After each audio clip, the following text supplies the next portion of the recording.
Mungkin Bapak Ibu sekalian kalau buka TikTok ada itu saya yang berbicara masalah penjarahan di supermarket, Bapak Menko. Sebagian kalau di situ yang suka 10.000, yang 5.000 yang menghujat gitu. Jadi menghujat kami dan menghujat penanganan begitu. Tapi kami masih optimis karena yang mendukung juga masih lebih banyak daripada yang memberikan koreksi yang negatif. Wabarakatuh. Selamat siang, salam sejahtera bagi kita semua. Salam, Om Swastiastu, Namo Buddhaya, salam kebajikan. Yang terhormat Bapak Menteri Koordinator Bidang Pembangunan Manusia dan Kebudayaan, yang saya hormati Bapak Deputi 3 Penanganan Darurat, yang saya hormati Pak Sorni, yang saya hormati Pak Dandim, Pak Kapolres, dan Bapak Ibu sekalian yang kami hormati. Saya Kepala BNPB mewakili seluruh masyarakat Tapanuli Utara, Bapak Menko, mengucapkan selamat datang. Kami laporkan memang Bapak Gubernur Sumatera Utara juga ada di Tapanuli ini, termasuk Bapak Bupati Tapanuli Utara. Tapi mungkin semuanya sedang bergerak ke lapangan, Bapak. Jadi mungkin tidak bisa kami hadirkan, tetapi nanti pada saat Bapak berkunjung ke lapangan, para pejabat itu akan mendampingi. Kami izin menyampaikan laporan secara rinci dan singkat, Bapak, terkait bencana yang menimpa 3 provinsi Sumatera Barat. Kami tiap hari juga sudah memberitakan konferensi pers, tetapi mungkin juga karena bencana ini sangat masif, barangkali ada hal-hal yang perlu mendapat arahan dari Bapak Menteri Koordinator Bidang Pembangunan Manusia dan Kebudayaan. Kami mulai karena Bapak sekarang ada di Sumatera Utara, jadi kami akan mulai dengan penjelasan segala sesuatu yang berkaitan dengan bencana di Sumatera Utara. Yang pertama adalah untuk wilayah Sumatera Utara, Bapak. Ini ada beberapa kabupaten kota yang terdampak, bahkan kota Medan yang merupakan ibu kota provinsi juga sempat banjir, Bapak. Tetapi per hari ini adalah hari keempat untuk Sumatera Utara, karena Sumatera Utara itu duluan yang terkena bencana, Bapak. Jadi mulai tanggal 25, 26 itu hujan deras, sehingga kita masuk baru tanggal 27. Jadi kalau Bapak Menteri melihat di gambar ini relatif sudah bisa teratasi, Bapak. Dari mulai Langkat, Medan, Tebing Tinggi, dan Asan ini sudah relatif. Tidak perlu penanganan secara terpusat dari pusat. Nah, yang menjadi PR kita di wilayah Sumatera Utara adalah wilayah Tapanuli ini, Bapak. Jadi yang terdampak ada Tapanuli Utara, ada Humbang Hasundutan, ada Tapanuli Selatan, Tapanuli Tengah, Kota Sibolga, kemudian sampai dengan Langkat. Nah, di kabupaten kota yang tadi saya sampaikan, yang sekarang masih perlu mendapat perhatian secara serius adalah 2 daerah, Bapak. Yang pertama Tapanuli Tengah, yang kedua Sibolga.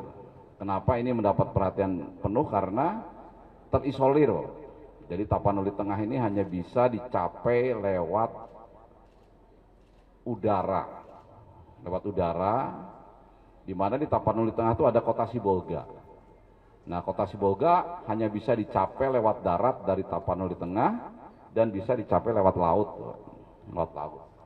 Inilah yang kemarin sore sempat viral di kota Sibolga, adanya upaya mengambil logistik. Jadi kami sudah cek ke personil kami yang bisa masuk ke sana. Itu mereka mengambil bahan makanan, Bapak. Jadi tidak bersifat menjarah atau merusak, memecahkan kaca dan lain sebagainya, tidak. Tapi dia menjarah bahan makanan. Ya mungkin mereka khawatir, takut karena tertutup dan bahan makanannya terbatas, sehingga itu yang dilakukan. Dan ini yang sebagian viral ke media sosial. Kami juga sudah memberikan penjelasan secara langsung. Mungkin Bapak Ibu sekalian kalau buka TikTok ada itu saya yang berbicara masalah penjarahan di supermarket, Bapak Menko. Sebagian kalau di situ yang suka 10.000, yang 5.000 yang menghujat gitu. Jadi menghujat kami dan menghujat penanganan begitu. Tapi kami masih optimis karena yang mendukung juga masih lebih banyak daripada yang memberikan koreksi yang negatif. Tapi itu tentu saja menjadi pokok perhatian kami. Nah, untuk wilayah Sumatera Utara itu yang meninggal 172 orang, Bapak Menteri. Ini masih ada yang hilang 147 orang. Kemudian yang terdampak ini cukup banyak, masyarakat yang selamat dan mengungsi. Nah, upaya yang kami lakukan, yang pertama adalah berusaha membuka jalur-jalur transportasi. Ini sekarang yang masih belum tembus, Bapak Menko, ini dari Tapanuli ke Sibolga, ini belum bisa tembus, karena di sini ada longsoran-longsoran yang sangat panjang. Kalau Bapak Menteri melihat rute ini, sebetulnya rutenya ini pendek, tapi di sini kalau di lapangan praktis hampir 50 km yang tertutup. Nah, sekarang dengan Satgas Gabungan, TNI Polri, ini sudah berusaha membuka, dan menurut penjelasan kemarin sore dari Dandim paling tidak butuh waktu 3-4 hari lagi baru bisa tembus. Di sini ada banyak pejalan berkendaraan yang terjebak, Pak Menteri, karena sudah di tengah-tengah di sini, dia mundur juga dia nggak mau ke Tapanuli Utara, dia menunggu, mereka menunggu tembusnya jalan menuju Sibolga.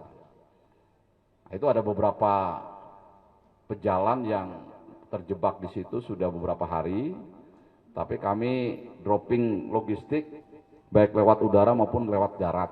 Hari ini pasukannya Kodim di BP BNPB ada 50 orang prajurit muda menggunakan ransel, membawa logistik, dia mendatangi para pejalan-pejalan yang terjebak saat kejadian bencana, yang mungkin masih menunggu di situ karena menunggu mobil-mobilnya yang dia tidak mau tinggalkan. Ini, dan kemudian juga di drop dari udara, Kemudian Tapanuli Tengah, coba gambarnya. Tapanuli Tengah ini Bapak Menko, di sini sudah bisa masuk lewat udara. Jadi ada di Tapanuli Tengah ini ada bandara, namanya Bandara Pinang Sori. Nanti Bapak Menko juga akan ke sana dengan kami. Dari Bandara Pinang Sori menuju Tapanuli Tengah menggunakan heli. Tapi kalau dari Medan, dari mana-mana, pakai pesawat kecil ini bisa masuk ke Bandara Pinang Sori. Logistik untuk Sumatera Utara, ini kami punya 3 buffer stok di Bandara Suwondo, di Bandara Silangit sini, Bapak Menko, dan di Bandara Pinang Sori. Per hari ini kami laporkan untuk logistik permakanan kebutuhan dasar daripada masyarakat terdampak.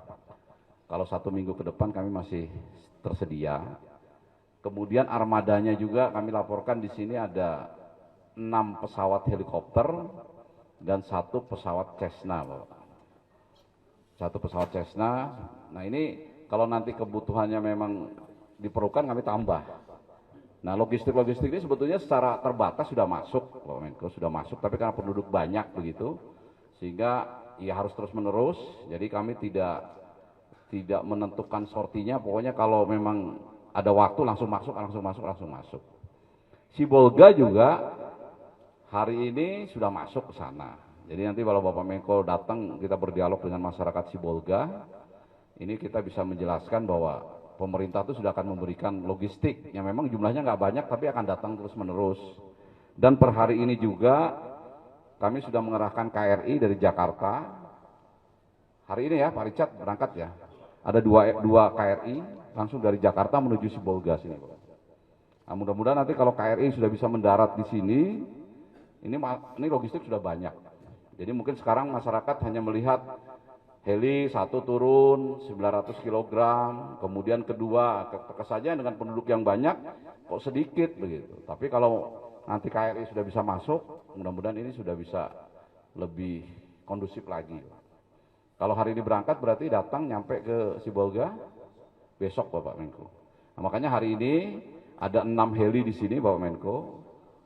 Hanya 1 yang dipakai oleh Bapak Menko dan kami. semuanya nanti prioritas untuk mendorong logistik di Sibolga ini. Karena itu yang menjadi pokok perhatian kami untuk wilayah Sumatera Utara. Sementara untuk yang lain seperti Tapanuli Selatan, ini sudah bisa di dropping pakai darat. Kemudian ada di Humbang Hasudutan, ini pun sudah bisa di dropping lewat darat.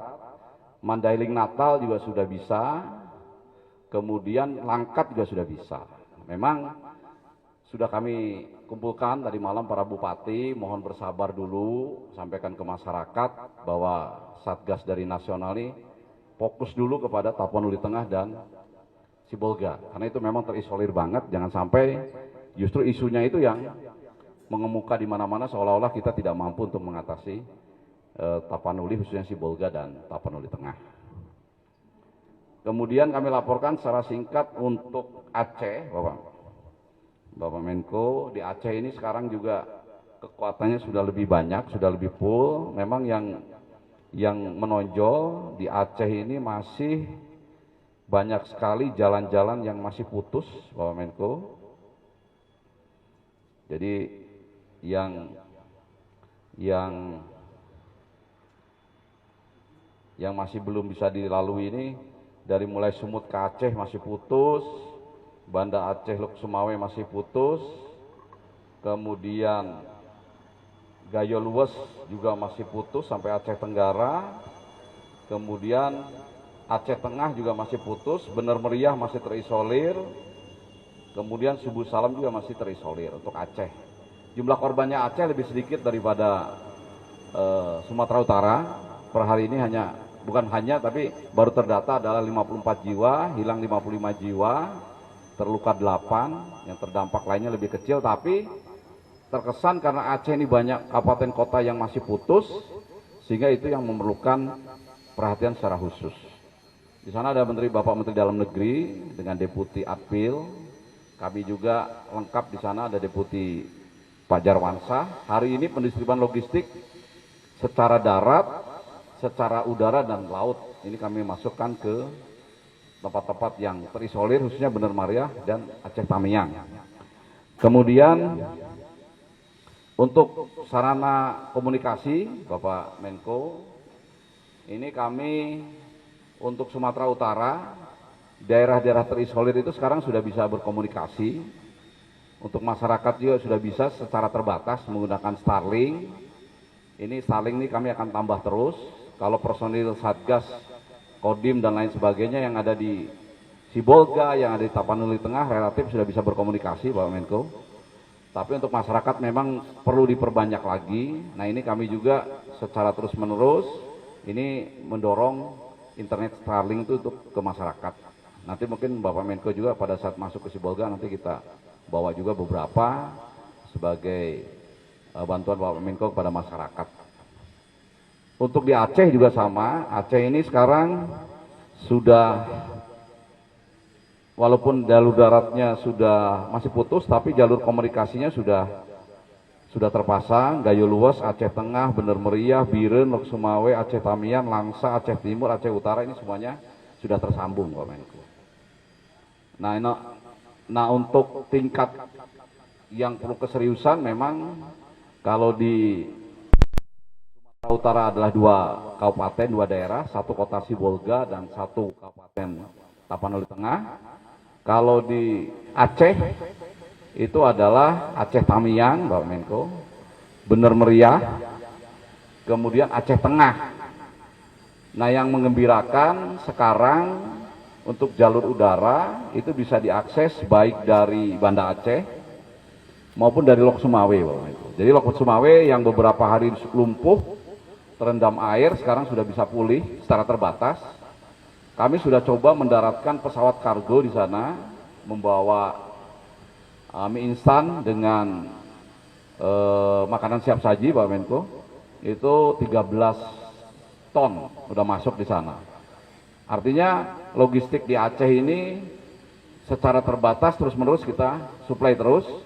Mudah-mudahan dengan penambahan armada udara dan armada laut, ini relatif nanti bisa lebih baik dari kondisi sekarang. Kemudian untuk Padang, Bapak Menko, Padang ternyata jumlah yang meninggal Sumatera Barat ini bertambah justru lebih besar daripada daripada Aceh. Karena ini 90 meninggal dunia disumbang oleh salah satu kabupaten kota di Sumatera Barat, yaitu di Agam. Ini hasil pencarian dari Basarnas, tetapi untuk Sumatera Barat itu tinggal 7 kabupaten kota yang terdampak. Yang pertama adalah Kota Padang, kemudian Padang Pariaman, kemudian Solok, Agam, Tanah Datar, Kota Padang Panjang, dan Padang Pariaman. Yang lainnya aman, Bapak Menko. Dan dari 7 itu semuanya bisa disuplai lewat darat. Jadi kami untuk alutsista di Padang, heli ini kami hanya siapkan 1 saja untuk mengcover apabila ada titik-titik yang perlu disuplai lewat udara. Tapi secara umum untuk Sumatera Barat relatif sudah bisa lebih terkendali. Yang menjadi PR yang masih harus terus bersatu padu Satgas Nasional ini memang adalah untuk Sumatera Utara di 2 kabupaten kota itu yang paling menonjol, Padang dan Tapanuli Tengah dan Sibolga, kemudian Aceh, Bapak. Aceh ini karena masih banyak yang terputus. Nah, kami laporkan untuk upaya menormalisasi jalur transportasi yang putus. Untuk di Aceh ini sudah masuk dari Kementerian PU, tapi kalau di Sumatera Tengah, di Tapanuli, khususnya di Tapanuli, daerah Tapanuli ini masih terkendala karena harus tembus dulu dari Tapanuli Utara ke Sibolga itu, Bapak. Jadi itu memang jalannya sangat kecil, alat berat banyak pun tidak berguna, karena yang hanya bisa bekerja hanya 2 alat begitu. Nanti setelah 2 alat itu masuk bekerja beberapa ratus meter, istirahat, minggir, yang 2 alat lagi baru masuk. Karena jalannya adalah di bawah tebing yang sangat kecil. Nah, sehingga kalau itu nanti udah tembus dari Tapanuli Utara menuju Sibolga, relatif segala bala bantuan dan kehidupan masyarakat akan sudah kembali pulih. Kemudian kami laporkan juga untuk yang lain-lain, ini kami juga sudah selalu memberikan informasi, dan atas arahan Bapak Menko tadi kami sudah membuat protap, Bapak Menko. Untuk pagi nanti Pak Deputi 3 ini akan menyampaikan kepada media terkait dengan rencana kegiatan harian. Hari ini apa, pencarian pertolongannya seperti apa, membuka jalur transportasinya seperti apa, komunikasinya menambah apa saja, termasuk bantuan logistik, agar masyarakat banyak bisa mengetahui apa yang dilakukan oleh pemerintah pusat dan pemerintah daerah dalam membantu penanganan bencana ini. Nanti di siang hari, Kepala Pusat Data Informasi Kebencanaan saya itu akan menyampaikan progres pukul 12.00. Apakah rencana Deputi 3 itu berjalan sesuai rencana atau ada hambatan atau lancar, sehingga masyarakat banyak juga tahu.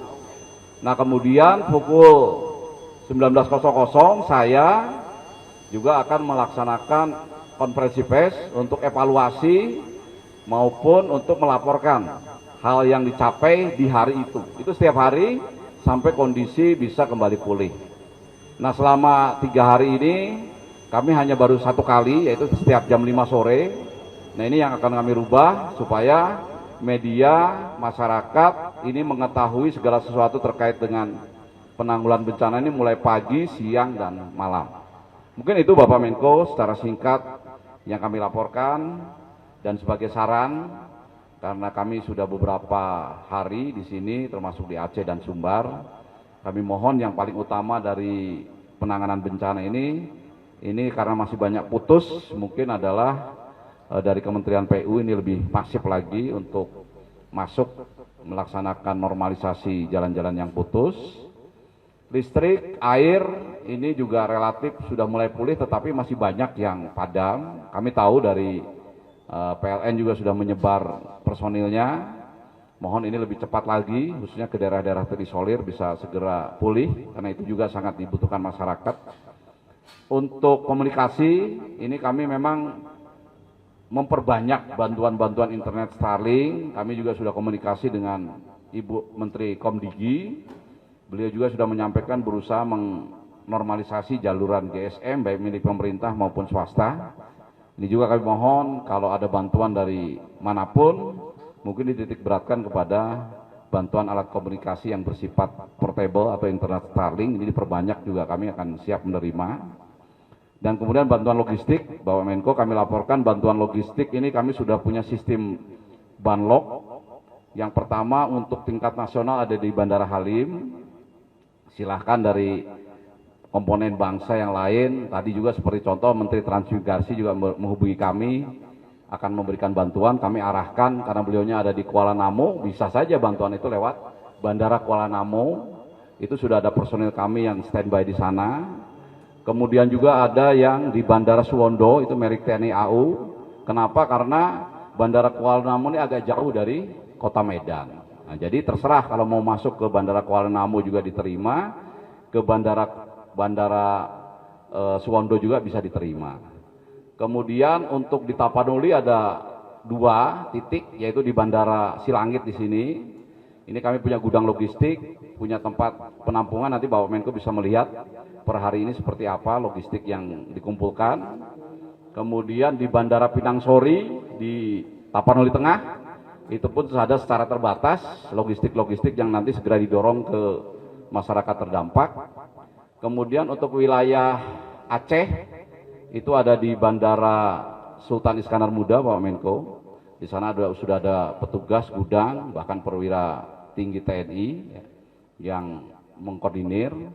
Nah, mungkin kami akan buka juga di Bandara Lok Sumawe, karena baru 1-2 hari ini bisa aktivasi, walaupun di sana masih belum normal, karena jalan keluar masuk Bandara Lok Sumawe ini baru bisa dilalui oleh kendaraan sepeda motor dan kendaraan-kendaraan roda 4 yang khusus, tapi mudah-mudahan per hari ini dan besok itu bisa lebih baik lagi. Untuk Sumbar saya rasa nggak masalah, itu logistik ada di Bandara Minangkabau, Bapak Menko, nanti langsung kalau ada bantuan kiri kanan disalurkan kepada masyarakat terdampak. Dan apabila komponen bangsa ini ingin membantu secara langsung, itu di kabupaten kota terdampak sudah ada posko tingkat kabupaten kota. Di situ sudah ada personil gabungan BNPB, Kemenko PMK dan kementerian lembaga terkait di situ mendampingi Forkopimda, Dandim, Kapolres, Bupati, sehingga bantuan-bantuan ini secara penuh bisa disampaikan kepada masyarakat terdampak. Mungkin itu Bapak Menko, saya selaku koordinator tanggap darurat mohon petunjuk dan arahan. Kerja kami ini masih banyak kekurangan kelemahan. Kepada masyarakat kami mohon waktu, karena tentu saja seiring dengan waktu dan jalan kami pastikan dan kami berjanji ini akan menjadi semakin baik. Itu saja, terima kasih. Saya akhiri, wassalamualaikum warahmatullahi wabarakatuh. Ketika ada sesuatu yang tidak benar, kita suarakan. Ya bagaimana semua terangin dia sedungu ini? Ini manusia pecundang yang sangat merugikan bangsa kita ini. Saatnya jadi member eksklusif di channel YouTube Official Saya ID. tantang lagi para dapat sumpah di atas Al-Quran. Dia pengen masuk TV. Konten-konten premium yang tidak tayang di TV. Live interaction. Halo pemirsa iNews, ini baru selesai. Emoji dan badge spesial. Reakses konten pilihan. Klik YouTube Official iNews. Join member hanya Rp10.000 per bulan.